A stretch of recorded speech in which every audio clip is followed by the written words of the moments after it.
Employer brand has been a widely discussed topic in recent years, as shown by the number of online searches.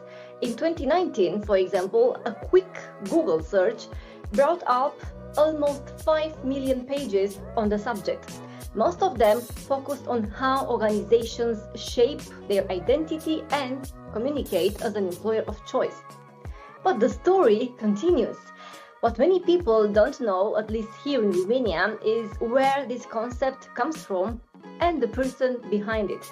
It's an honor to welcome Mr. Simon Barrow, the creator of the employer brand concept. Mr. Barrow, thank you very much for accepting my invitation. That's fine. I was thinking that you could take us back somehow to the very beginning and tell us what was the catalyst that made you realize companies needed an employer brand. I mean, was it a single moment or a bigger pattern that you spotted? What was the catalyst? Well, I think you know, I'd been a brand manager first with Knorr and later with Colgate-Palmolive. That taught me the skills of brand management at a very early age. They offered me a global job, but I thought, no, one day I'm going to start my own business. And so I went back into the advertising business, and during a time after running quite a successful agency work,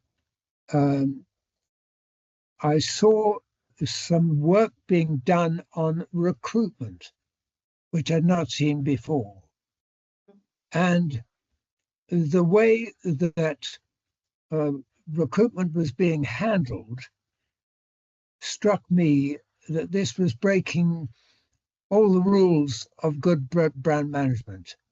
There was a lack of coherence, a lack of coordination. The business units and the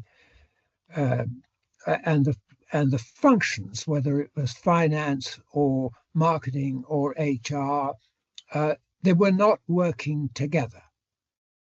And that was the moment that I thought, where is the brand management here? Where is the techniques that have been long established ever since Procter & Gamble back in 1931? A guy there called Neil McElroy, he was remarkable, and he had the personality and the power inside P&G then to gain the attention of senior management and say, we've got to increase the level of coherence and coordination, otherwise, and get people talking and working together under the control of what was to become a brand manager. Doesn't mean to say that the brand manager has power, but he or she has influence. And to alert and bring the power, bring out the power of senior management where it is most necessary. But that was the moment that I felt that the world of work needed great brand management skills. And so I started doing some work on that subject. And I had the good fortune to somebody I had worked with in the past, and I have a wonderful book here, which was done by London Business School in 1966.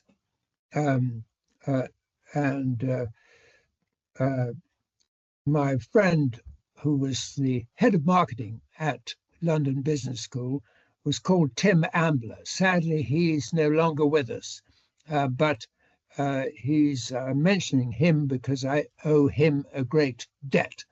And this book, which is too long to talk about now, is all the things that might stop it and all the things that were going for it.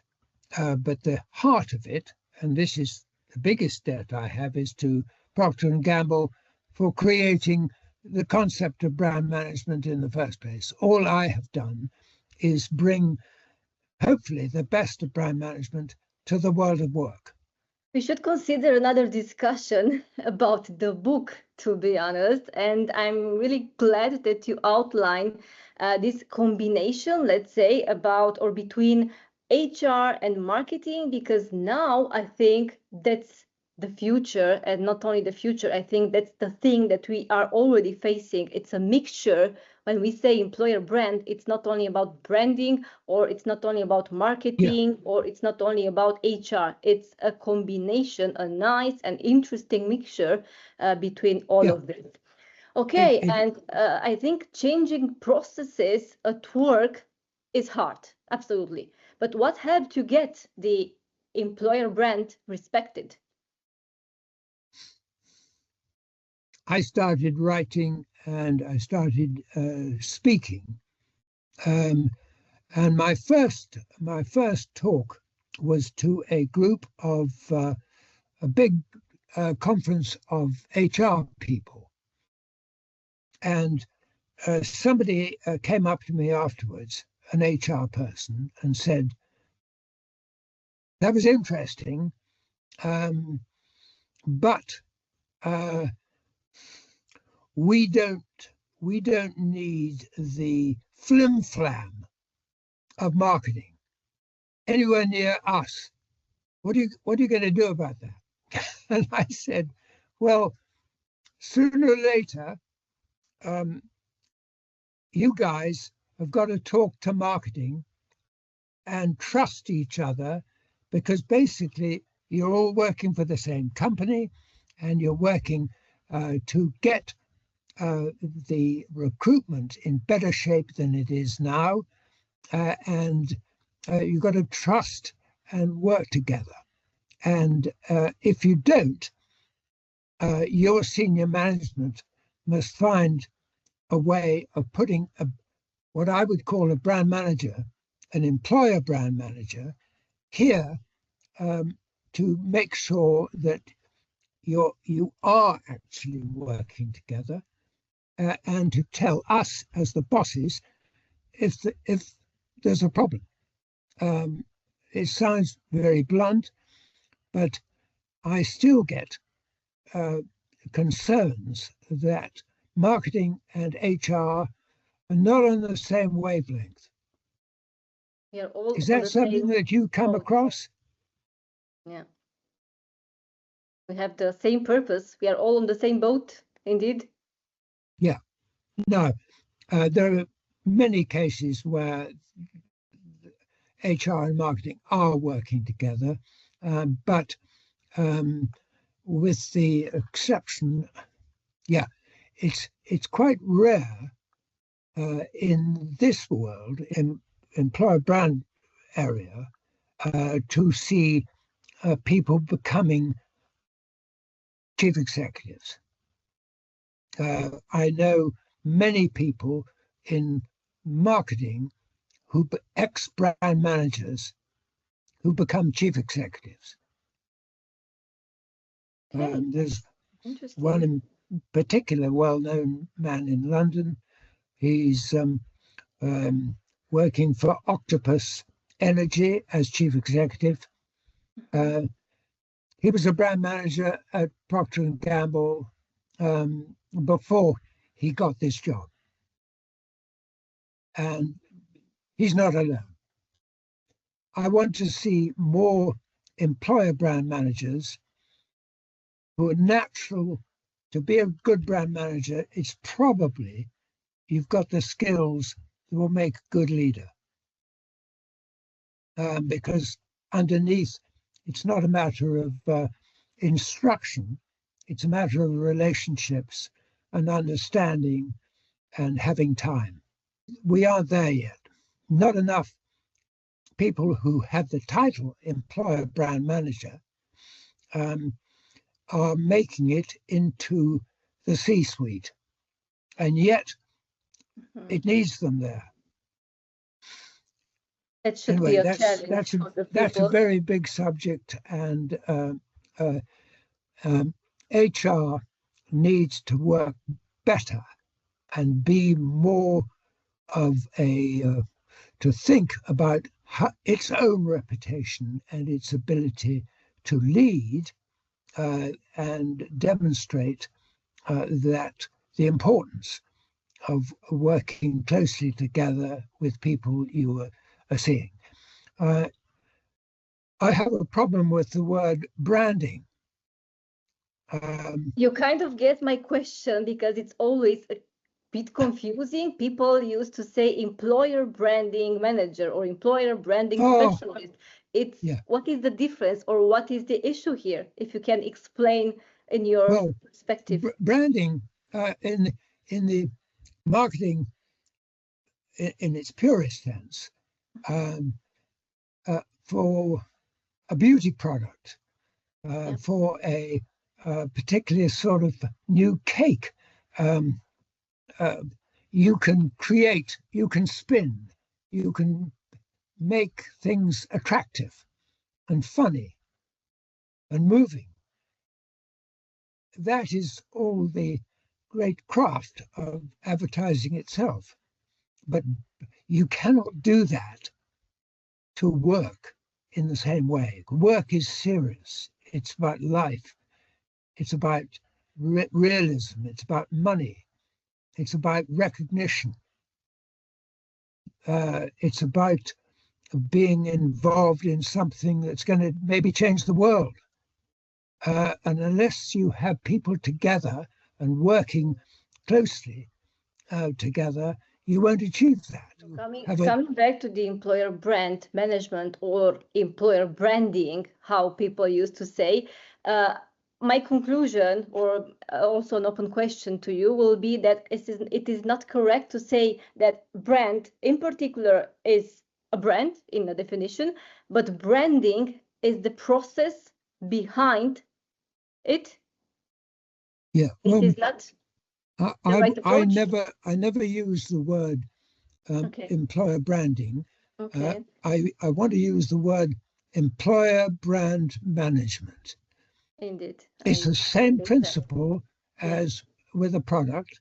But it's not, and product brand management can use branding, can use spin, can use music, can use humor, and all those wonderful attributes. It's hard to do that with the world of work, because people at work are now very much their own masters, and they have to make their own judgment of whether they trust the leadership, whether the leadership knows what it's doing, is it up to date,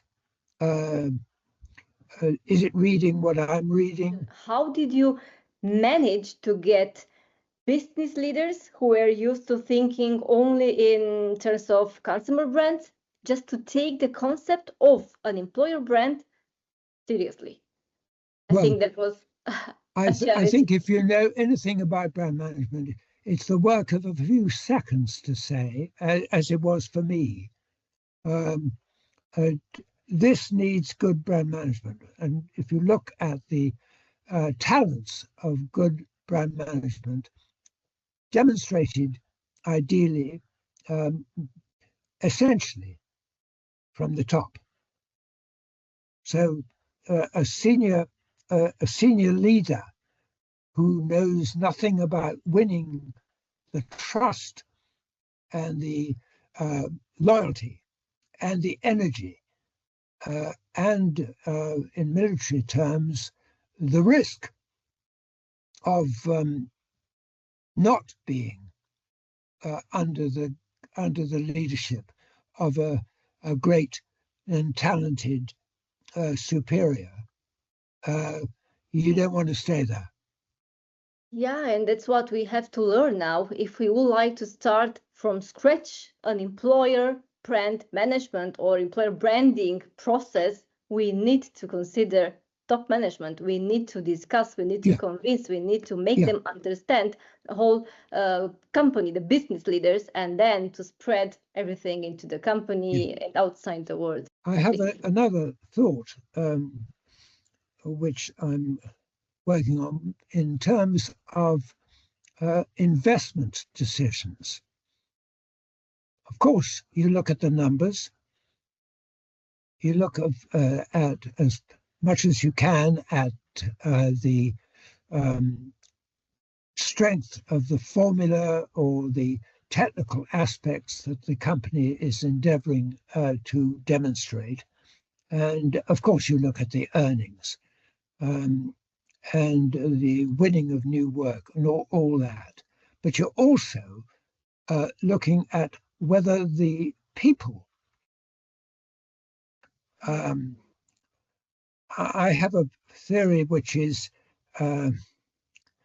if you one question, can you celebrate your alumni, i.e., who's worked for you that has gone on, left you, and gone on and become a household name, become famous as a great leader? If nobody has ever left, and not your company, but a major company, it won't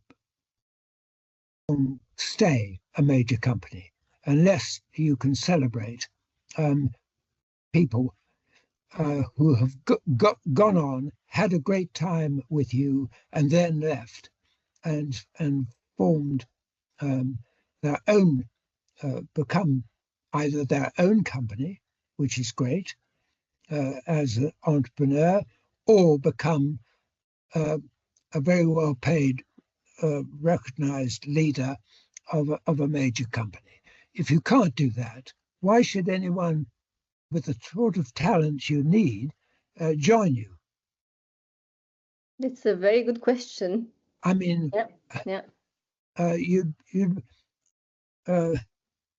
you might ask me who's worked for me. Well, I'm delighted to tell you that I won't mention her name, but she worked for me for many years, and she's now employer brand manager for a very well-known global company. I will not ask the name. Looking after the whole of Asia. You have to be able to attract good people and then show them how to grow, and they demonstrate in their own performance and their own energy. But their own career management must obviously be more important to them, and you've got to feel and realize that anyone working for you is going to feel that way today. That's why I'm happy that I convinced you to attend this interview. Okay. It's the first step.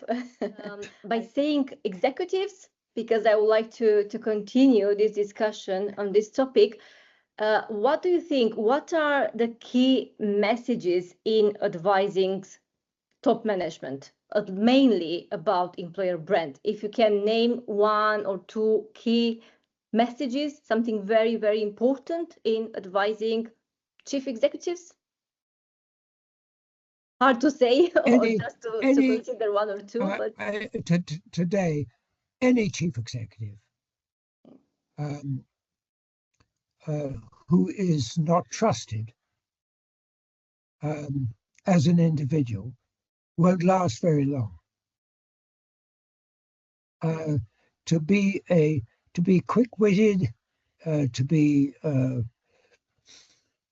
opportunistic, that's fine, but the basic level of trust that you have in your boss and the senior leadership, wherever, whether it's worldwide or just in your own country.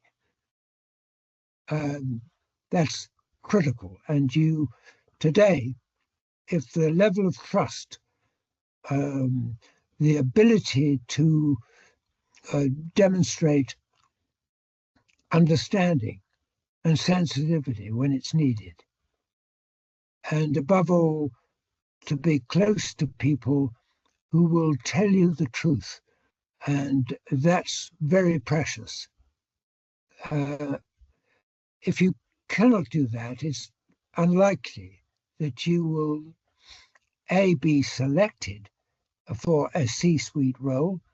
And if you do get there, you won't last very long if you don't have the basic human qualities which have been demonstrated by in the military world for thousands of years.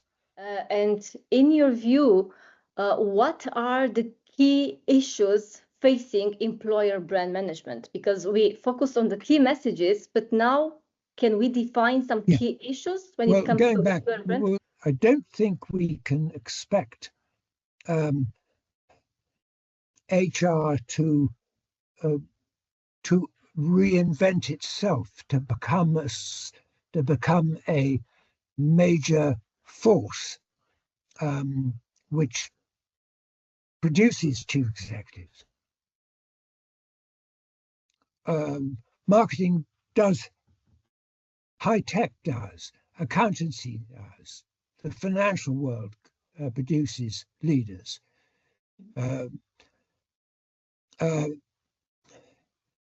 We have to get people with leadership ambition and leadership qualities need to go into HR. So it's the employer brand of human resources is a very important subject. Because of course we need HR. It takes time. Although sometimes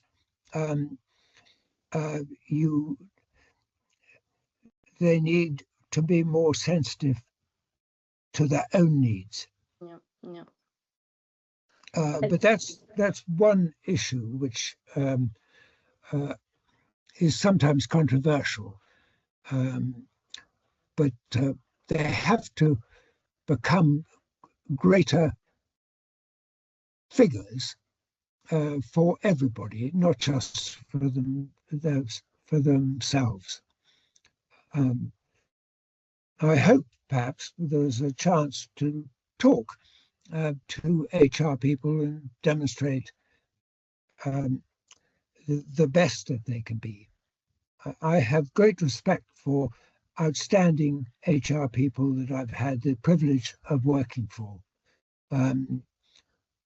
But there is a game change needed there if we're going to see a real progress in this field. I don't believe that on the other side, marketing has many qualities, and marketing leaders, as I've said before, are often very well qualified to lead a company, which I've had the privilege of doing for many years, and then my own company. But somehow getting the marketing people to understand that it's a lot more than just branding. You need to be thinking like a leader and behaving like one. And that applies to any process, I think. Yeah. I mean, some people, I've mentioned P&G several times. I think Unilever's an outstanding brand. I'm glad I'm a shareholder in Unilever. Or Mars or Boeing. I think those are outstanding brands. which command respect, and not just because they're reliable, they make money. It's because there is, in companies like that, there is a sense of, there is a culture, and there is a rule book which everybody knows. There's a discipline to great businesses, which you don't mess with. Shortly, Mr. Barrow, I would like now maybe to consider a kind of takeaway for the public, for the audience, because you mentioned the HR people, the HR world, and what should we draw as a conclusion from our discussion? What will be the takeaway for us as being HR people, HR specialists? Well, to bring the best of brand management to people at work. If you can't do that, be careful, maybe find something else to do. Maybe you need a reconversion. Yeah. But that's marketing has got to learn the serious end of persuading. You can't just be funny. You can't just use a good copywriter or a good designer. It's about life itself. That's what employer brand management is about. It's about and think of the importance of being a private business person, as I think you are.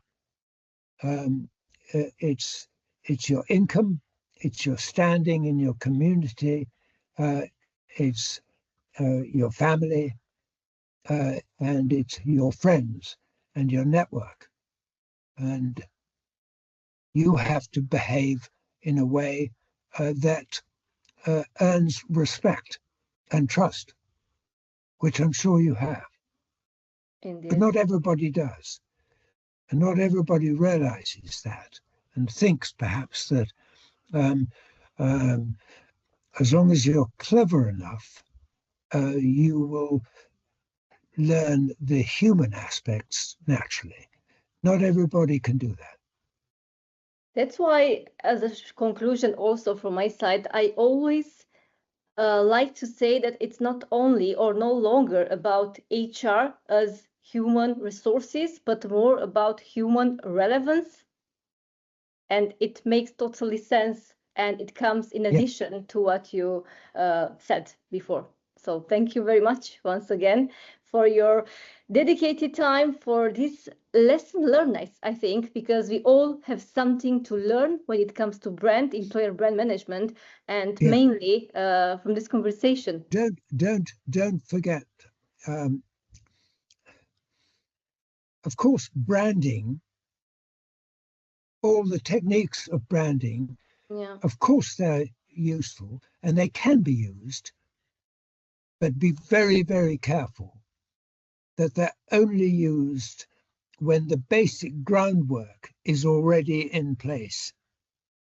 Very good observation. The seriousness, the level of trust, affection, humanity is all in place in the senior leadership.